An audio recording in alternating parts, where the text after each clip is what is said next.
to the lobby and look at Symbiote's perspective here. I believe this is yes, it is Symbiote's perspective. Again, the middle character thinks it's me, so we're never going to actually physically see that, but you can read the chat in the bottom right. We can see, again, the ban on Arthas, then the ban on Zeratul. So, ban on Arthas makes sense from the perspective that I just told you. He's a strong hero. Also, it would turn out that Dreadnought has an incredibly strong Arthas. Anytime we see him allowed to take Arthas, he does really. His Arthas he does a ton of work, and his Anubarak, and yes. We don't even see his Chen, like because we see Soldier playing Arthas as well, and I've even seen Arth on Arthas, and that's a lot easier on my vocal cords in my brain because you read Arth and you think, oh, Arthas, and I've actually made that error a few times. Tassadar Chen will actually be their first picks here. C9's first pick was Tychus, yes. Tychus. That makes perfect sense. Tychus, if he's unchanged completely in this last patch. So many other heroes around him got nerfed a little bit, so he's sitting pretty in that top tier. Really pretty. We're going to see him be probably banned or picked 100% of the time this tournament too. That would surprise me if he wasn't. I'd be shocked. I would actually probably be upset. Because of how good he is. He's I mean, not only does he have an incredible amount of damage output, but he's super tanky. You get first aid on him. You have the Odin for that second health bar. Like, his sustain is actually kind of insane. His damage output is really up there too. How do you feel about SMG picking Tassadar very early? Their first hero picked. Tass is still so well-rounded. Yeah, he is a very, very well-rounded hero. I mean, Tass Chen, I like this. I think it's cool. Yeah, I really do. Chen's still up there with the top 3 warrior classes for sure. If they're taking the second health bar on Tychus, you can't give them the second health bar on Chen. You just cannot do it. Yeah. Because it's too good. It's impossible to kill people. It's just not going to happen. You cannot allow them to have that. That's just scary. And Falstad Uther will be the pick here for Cloud9 Vortex. Uther, still even, he hasn't had rewind for a long time, but he has not fallen off at all because he is still huge. He's got so much healing potential. He was nerfed in this patch, though. He was. He took a hit to a pretty sizable hit to his heal. Yes, so not as much burst to healing, but he's still quite strong. He's still quite as strong. Support. No tanks so far. No warrior classes. So, but be curious to see if. Okay, they don't decide. I was going to say, maybe if they take a Anubarak, they're really cutting down their options in terms of good tanks. Wow. Vala Illidan. We're seeing Illidan 2 games in a row. Yeah. 2 games in a row. Well, 2 series in a row. So game 1, we saw that Cloud9 Maelstrom grabbed Illidan. Now we're seeing Symbiote grab Illidan. Soldier's going to be on Illidan too. That's exciting. God, he does a lot of fun things with the weird heroes. He's got a mind that works like that. He can just find the little quirky aspects to each of these heroes and really make them work. Makes those heroes shine. So that's going to be exciting to see. I've heard of teams that like to do skins that look similar. So they might actually grab Malfurion for Mad Timmy. Now, Mad Timmy likes to play Brightwing a lot, and he likes to lean towards Brightwing a lot. It's definitely going to be Brightwing or Malf. I've seen him play both, of course. He is their dedicated support. So Rhaegar could work well in this composition as well, but that's just a fun little mind game, because if you have the Malfurion and the Illidan skin, you might make a mistake in the midst of a battle. You have those 2 beautiful beards, those just wonderful beards, and you just get you hit the wrong beard. It's like, okay, we actually just hit Malfurion, and he's gonna be just fine. So SMG, very well known for their bloodlust comps. How do you feel about them picking Rhaegar here? Well, when you consider that they have, Illidan actually does quite well with Rhaegar in general. You throw the lightning shield on him. Rhaegar has a lot of sustain for him. And Lust is quite good. I mean, he's already fast, and that makes him even faster and deal more damage. So Rhaegar, Illidan alone, really strong. Vala, quite good. Pandapal's quite good. It works with everyone here. So it's a fine option for sure. So honestly, all three picks, I mean, same thing with Brightwing. Brightwing's just good. Like, there's no bad composition for Brightwing. We've been seeing more and more. I mean, Poly is so good. Just Polymorph is just such a good talent. Emerald Wind is amazing, and the sustain, the given sustain that doesn't cost her any mana, is significant. So all 3 make sense. And we saw some really, really nice plays with the Emerald Wind in the last series. Oh gosh, yeah, Emerald Wind is. It's always exciting. Who would have thought it'd be such a good spell? Stitches Tyrael, 2 tanks. Okay, so we mentioned this in the last series. Tyrael Falstad, really scary pair. You throw an Odin in there, you have a lot of sustainability. You have a big, beefy front line to keep Falstad safe.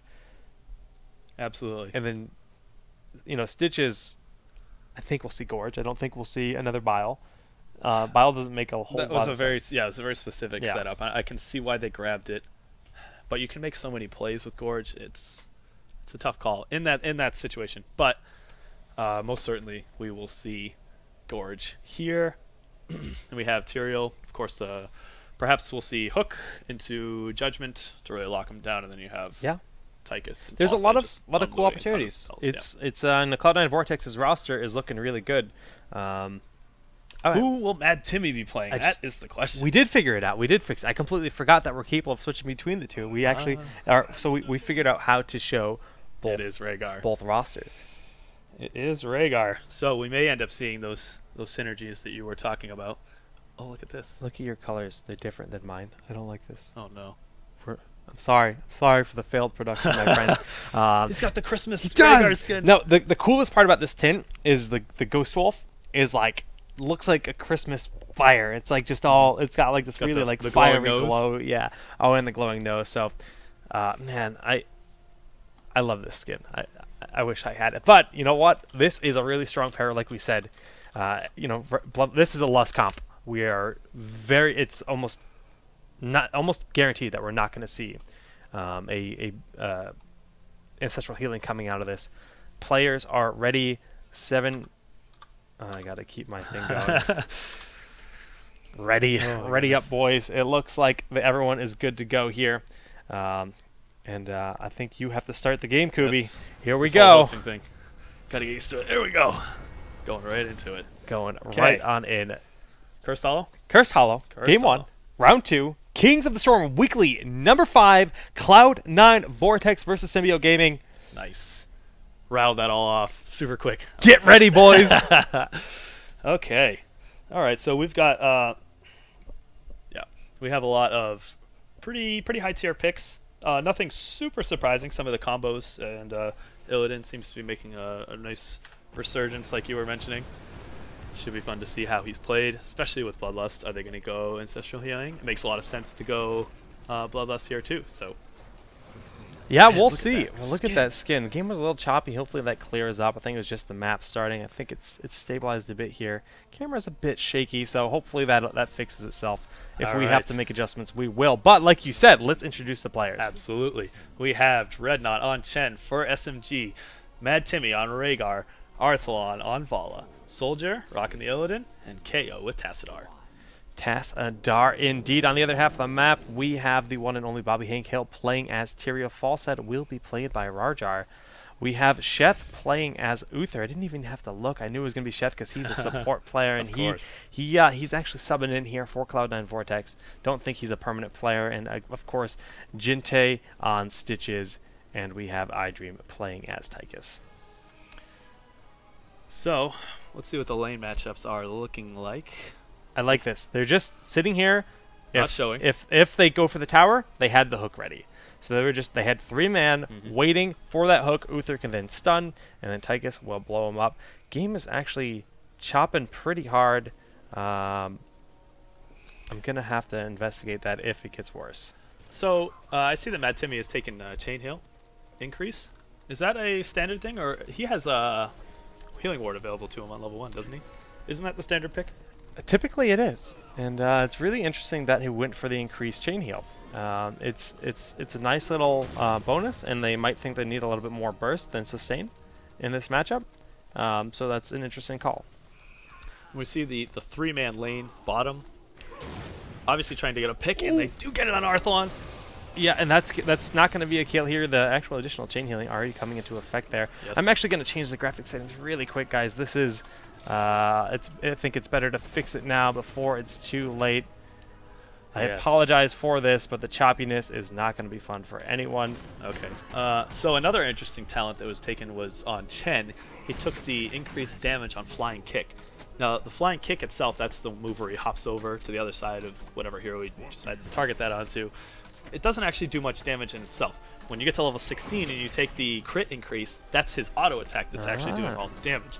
not the flying kick itself. So it surprises me to see that he would take that talent over the increased amount of slow time, because of course any amount of slow that you can throw down, especially AoE slow in a team fight, that's huge. I'll have to ask him about that later as to why he chose that particular talent. Yeah, that's an interesting pick for sure, and you know, just in general, like just kind of unique picks out of SMG. Like you said, healing totem. That's a big one. That's, you know, really in team fights, especially when you're fighting over the curse, you have that 3% healing on everyone in your party, and it's just really good. So maybe something's changed, because they used to grab it unanimously, even when it was only 2% healing.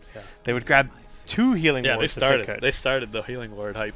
So, well, the first tribute of the game has spawned. They've actually made it consistent at 2 minutes and 40 seconds now. It used to have a variable, and nowadays, yeah, I noticed it last night. I caught it last night. I've realized every single game the first tribute spawns at 240. Okay, that's fun to see, because there's been some unanimous feedback from the players that they don't like the early game tribute being so strong, especially for the team. If it spawns on your side, you can almost go in suicide players. The death timers are so short that you can run back to the fight and try to pick people off. Well, Soldier's in a lot of trouble here. He's trying to back up. Will he be able to get out? Just barely escapes with no hook. Yeah, no hook available. They use the hook to initiate there, if I'm not mistaken. And you know, nicely done by him getting out. And you know, Dreadnought going to try to peel for him a little bit on the bottom end. No kill, 1 tribute in favor of Cloud9 Vortex. Yeah, and they seem to have almost given up that first tribute very handily. No contest at all. That's surprising to see. I wonder if they have a game plan for that. They didn't take a soak advantage there. They are taking knights on their side, which will sort of allow for a good distraction during this tribute fight if they choose to contest it. I imagine they will. Tassadar not moving down. Neither is Falstad, though, but he has fly. So this is... Yeah, they can't contest this. Falstad is flying down. And there's almost no way that SMG is going to be able to take this tribute. They're gonna poke a little bit here. Well, I don't know if I agree with this. Looks like Soldier's going in on iDream, but we see the big rotation coming down here for Cloud9 Vortex. Soldier has to back up. The hook's gonna look for him. Maybe not. They don't even need to use it. Mad Timmy also peeling, but 2 tributes in favor of Cloud9 Vortex. And you know, there's a little bit of damage done to this tower. That's a small little victory. You can get the experience. Maybe they said, hey, we'll wait for the level for 3rd tribute, hit level 10 for 3rd tribute. And then perhaps the timing that they're looking for. They didn't get that much of an experience lead, though. I mean, they were of course soaking the entire time during that 2nd tribute while it was up, but they've only gained like maybe a quarter of a level advantage. That's not a huge timing window. No, it's not. To try and take that 3rd tribute, especially if the delay between tributes 2 and 3 is really big. Cloud9 Vortex is going to be able to hit level 10. And then, where's the advantage now? You're down 2 tributes. They're certainly, going to be able to contest it if they win that fight. That's a free curse for them. It's interesting. It looks like they're trying to play their advantage on the towers. They're trying to get the experience. So, because of that change, it used to be all the experience was in the actual town hall, in the fort and keep. And now they've spread that out between all of the towers, and they've been pressuring the towers a little bit here. But they have yet to even take a single... Oh, there's 1 tower down. Okay, so they do manage to hit this timing attack, and I would guess because of this, Cloud9 will probably give up this fight. It makes 0 sense for them to try to contest it. They will lose the fight. They're close to... They'll hit 10. They're close. They'll hit 10. I don't... especially with the reduced timer to channel on these tributes from 7 seconds to 6, not going to be enough time. Yeah, you're Makes right. sense for them to back up. They're basically just going to be feeding them kills if they tried to go into that. So interesting. They were able to get that timing, but where does this land them going, forward? It just seems like they wanted to try to get an early experience lead. It's not a significant lead. I don't know if it was worth it, to be honest. Yeah, it's an interesting call. That's for sure here. And iDream is just going to keep zoning them out here. Mad Timmy and Arthlon going to see what they can get done, but Tycho is definitely a force to be reckoned with. And pressure in this top lane, again, they're just really doing as much as they can, being very aggressive on the towers across the map. Not so much middle lane. They did go with Bloodlust. They did choose to go with Bloodlust, and sort of, that of course synergizes with Archon, synergizes a bit with Chen's Panda Pals, because you have multiple people auto-attacking, and of course Illidan's Metamorphosis. It makes sense. Yeah, meta Panda Pals, Archon. That's 3 transformations with the Lust. It's a pretty beastly pair, or quad. Now, it doesn't surprise me that they have Vala not rotating up. She's the one who benefits the least from Bloodlust, except for that movement speed. But it does still seem like we have both teams setting up for this tribute fight.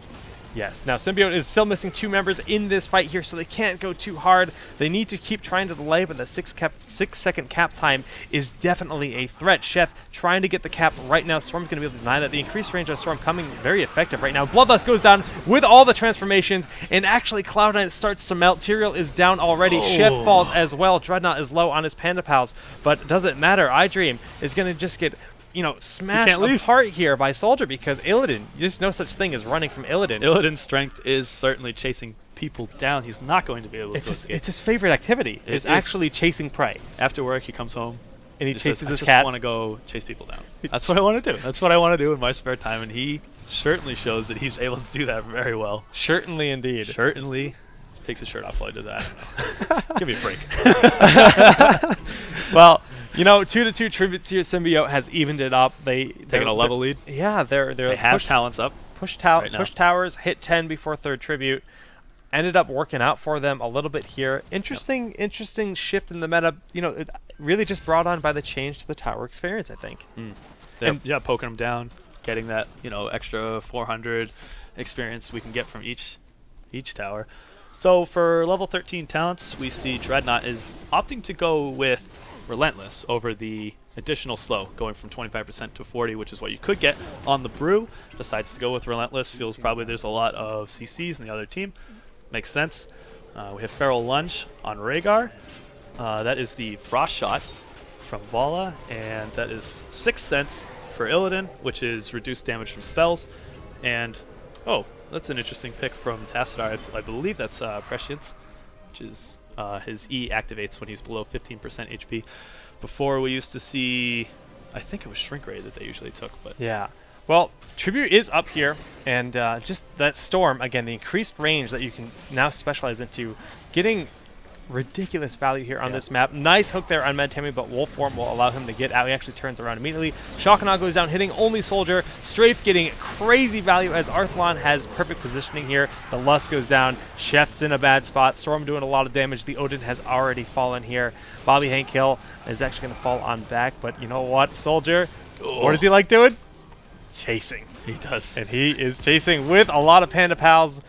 And Arthlon and a kill and curse are acquired here as Symbiote pushes their lead forward even more. Of course. So a lot of that fight came down to them focusing Illidan, which sounds like the right idea, but the issue here is that he's taken a ton of tanky talents. He's got First Aid. He has an extra shield on his E from level 1. He's got 6 Sense that I talked about just before that fight.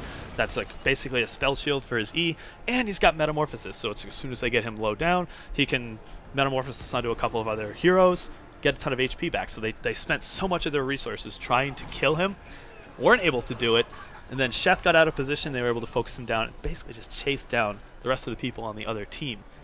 Didn't end up panning out for them, as you see, and now we have a curse. SMG takes 3 straight tributes to get this curse. Surprising. Pretty nice for SMG. It's pretty nice, and considering how the game started, not what I would have expected. Well, based on what their composition is, they realized, hey, look, our strength lies in Bloodlust. Our strength lies in our heroics. Our team is a level 10 composition, and there's a good chance we're going to lose the fights without level 10 because our team is so reliant on it. Illidan doesn't get anywhere near the effectiveness without Metamorphosis. He needs the additional, sustain. Yeah. Bloodlust gives him all the additional damage. So I think it was really smart. It worked out really well for him, and we're seeing, just a 1 level lead because. So yeah, Cloud9 decides to counter the curse with their own golem. That makes sense. I can understand that. And they didn't actually end up getting a lot of structures down through this curse. They were able to take their own golem, of course, and they have maintained about a level and a half lead. Looks like they will be deciding to take this middle fort down. But we see a big rotation coming here from Cloud9. They were taking care of that golem, but they're rotating up immediately. They don't want to lose another fort, and they're going to actually force Symbiote to back on up here. But Symbiote, they might have their heroics ready. It looks like they do, so they can initiate whenever they like. But Tassadar is not there, so they're Dreadnought pops an incredibly early Panda Pal. So you'll see once that cooldown fades off, he's going to have near full health underneath that. That is quite odd. It's odd. It's going to allow them to get this core, but doesn't matter. Judgment goes down, followed by Bloodlust. Arthlon is getting quite low here, but he's going to use his strafe. Chef taking a lot of damage. So is Bobby Hinkale. Bobby Hinkale is going to fall. His ghost is there. I feel like an auctioneer. And you know what? Soldier in the front line again here, just getting in the face. Rarjar, are you going to make it out? Just barely, but Soldier, he's not actually going to contest over the wall. Rarjar will be hearthing. And okay, so that fight, early Panda Pals, that was weird. Didn't really seem to make too much of a difference because we saw the Bloodlust come down, and I understand why Sheth went in. He got, I think, a 3-man Divine Storm, which is a good stun, and it wastes a bit of time with the Bloodlust. But basically, Arthlon was waiting for him to throw that Divine Storm down and said, oh, okay, you just threw your big stun down. I can now strafe. And he got so much damage out of that. And that's really what ended up turning the fight.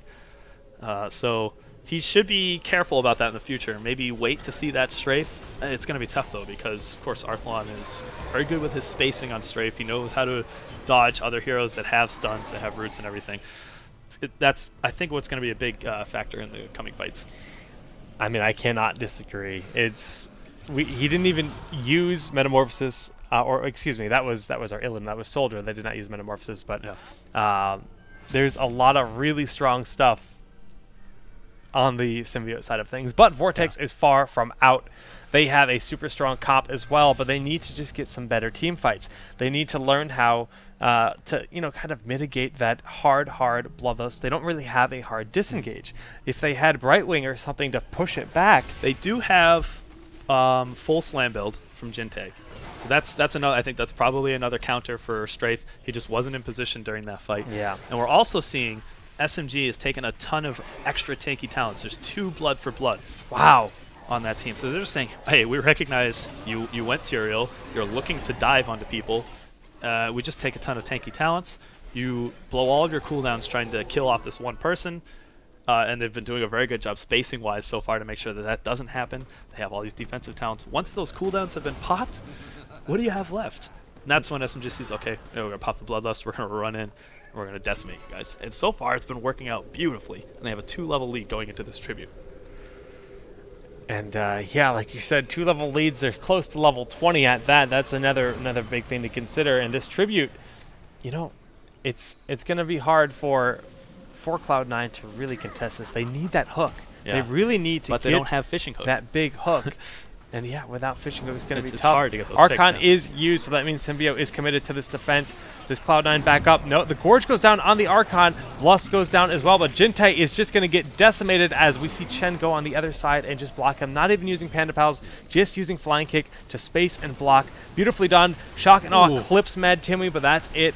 Nice dodge there by Symbiote, and we see this strafe once again getting ridiculous value. Bobby Hank Hill cannot escape, and Rarjar, you're in a bad spot, my friend. Mad Timmy actually... He's so patient with that strafe every time. Oh, Stitches is dead.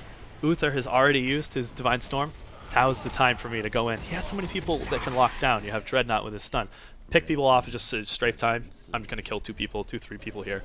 Every single team fight has been working out that way. Yeah. They use the Bloodlust basically to almost dive themselves. They go in, they kill someone, they knock them out early, preferably one of the people who can stun knock Arthlon out, and then he gets so much damage out of that strafe every single team fight. A lot of value indeed here, and we see the 650 experience from each tower will be acquired here. That's a good chunk. 1,300 experience here for Symbiote picked up, and they're going to just fall back. No double resurgence. Wow. KO decides to go with the upgraded Archon. That's he has Resurgence. Obviously, Resurgence is still quite strong in this meta, even though the cooldown on it was nerfed by an additional 60 seconds. We see a lot of games that get dragged out by this, and you can still maintain advantages, even in fights that you lose. If you have a couple of people with Resurgence, you can maintain some map control, not get bursted down for the lose. And I'm surprised he didn't take it, but obviously he sees some high value in taking the upgraded, you get the extra range, extra damage output on what is already a somewhat nerfed Archon. So I can see the choice. We'll see how it pans out. Vault Tribute top left, Golem available top right. Looks like Dreadnought is making sure that they're not going for their Golem as soon as he realizes. 6 seconds for Bloodlust. Yes. They need to stall for just a little bit. And, well, we have going in right now. Gorge goes down on Chen. Very interesting call there. The Shock and Awe going to hit Dreadnought there, but it's not going to do a lot of damage. Panda Pals is still available. Will it even be used? Yes, it goes off, and iDream taking a lot of damage. Illidan going right on in. iDream is gonna fall, and Chef, it's time to go home, my friend. Well, is he gonna make it out? He does. They decide to give up. Okay, this I like to see. This is the type of stuff I'm talking about. You get a really, really nice advantage in the team fight. They've taken out 4 people, take the golem, and take the curse. You're going to get so much more value out of this push than you would if you'd taken the curse, spend so much time trying to kill the golem. Right. Now they'll have probably something like, just about a minute to push with this golem. They will certainly get a keep out of this. And they don't even need to worry about the top lane because it will push itself with that golem. They're going to go straight for the middle lane, take out this keep. As the golem makes its way to the top lane keep, they'll then rotate on up and help push it down. And this will give them a... oh, no, Chef. Oh, boy. Out of position, unfortunately. Maybe he wasn't expecting them to move past the keep there. They decided to dive on in. It's Symbiote, and they will chase you no matter where you are. And if he just had about 2 seconds later, he might have lived because Bobby Hinkle might have been able to. They knew he was alone. Didn't have any backup. It was a smart call. Well, 2 keeps down already. A golem with near full HP. Again, I apologize for the lag. We will get that fixed for the next game. Are we going to see SMG? Even though the core health has been buffed, are we going to see SMG again? SMG just has to try harder now. That's the only difference. And well, this looks pretty effortless, to be honest with you. 3 kills to 20 in this game, and they will be taking this core down. They say, Blizzard, we see what you're doing, making these core buffs. Perhaps you're trying to sort of nerf our style here, but we still got it. We still got it. And they just showed us that right there. Cloud and Vortex has a strong roster. They do. They do. But Symbiote doesn't care. Apparently not. That was 21 kills to 3. That's rough. That's rough. So let's talk about what Cloud9 needs to fix going into this next fight. Well, a big part of that was they weren't ever getting the hooks. Stitches, I mean, yeah, Gorge is great, but we saw Gorges on Chen, which is the last target you want to Gorge. Yeah. And we saw just not really any hooks that did anything. Like, when you're facing a Bloodlust comp, you have to remove one of them before the Bloodlust happens. You have to. You have to, because that composition for Bloodlust, Metamorphosis, Archon, Panapals. 3 transformations, you lust them, it's going to tear you apart, and it did.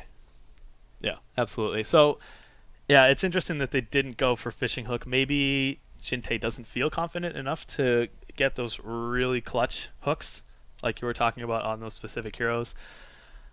Yeah, I mean that's certainly part of it. Maybe he went full slam build. There were 2 fights that happened post level 10, in between 10 and 16, where you could have judged how things were going. Do I actually need Pulverize here, or do I need the extra range on the hook? And 2 of the fights went poorly because they were not able to stun out Vala. Do you actually switch things up and say, okay, we're not getting the stuns we need, maybe we should switch it up, go for longer hooks, try to get those picks before the fights even happen. Hook into Gorge. You have tons of ways to lock down the opponent. Maybe that's what they should have. Maybe they should have made a snap call there and said, "Okay, we need to change things up," because team fights never went in their favor. Yeah, I mean, it's you again. Maybe if they're facing Bloodlust again, if they're worried about it, they need to disengage. Yeah, I mean, based on what we saw there, Brightwing, just get Brightwing. Something. I mean, you need to disengage. You need Maw, Void Prison, something. Yeah, something to help mitigate that lust. Problem is, and they didn't take Rhaegar till the last hero. I know. You can see the writing on the walls with some of the heroes that they're taking. It was pretty. I mean, and especially it's Mad Timmy. If they're not scared of you, you're scared of them. Yeah. And they're gonna go with the aggression there. And I thought it was pretty straightforward that Rhaegar was the pick. Yeah. And SMG is very well known for these Bloodlust picks. Yeah. They do it often. They do it well. This is how they've been winning, some of their tournament matches going up to this point. You gotta have some kind of backup plan going into your draft here. How are we gonna deal with Bloodlust if they pick it? I would say that it would be silly of them not to pick up an early Brightwing, something, Void Prison, Maw, like you were saying, going into that next draft. But we'll see. We're going to have to wait for Game 2. Yeah, we're going to have to wait for Game 2 indeed. It's going to be in Dragonshire. But guys, I'm actually going to kill the stream really quick to change one setting. I think I changed the FPS on the broadcast, and I think that's what's causing the lag. Okay. It was fine for 2 games, but Cursed Hollow must be a little bit too big. So we're going to bring that back down to the setting that I always had it at. Okay. And hopefully that fixes our issue here with the lag, because no one likes to have lag, and it's not pleasant to watch. So we're going to kill the stream. Stay with us. We'll be back in about 30 seconds. Awesome. See you then.